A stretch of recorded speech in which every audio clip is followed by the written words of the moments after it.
منافقت انسان کو اللہ تعالیٰ کے قرب سے محروم کر دیتی ہے۔ منافق وہ ہے جو اسلام سے محبت کرے اور مسلمانوں سے نفرت کرے۔ منافق وہ ہے جس کے ظاہر اور باطن میں فرق ہو۔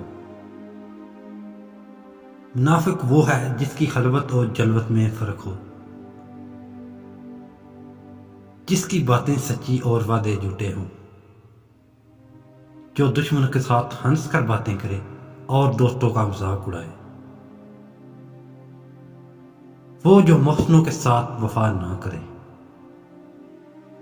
جو انسان کا شکر ادا نہ کرے اور خدا کی تعریفیں کرے،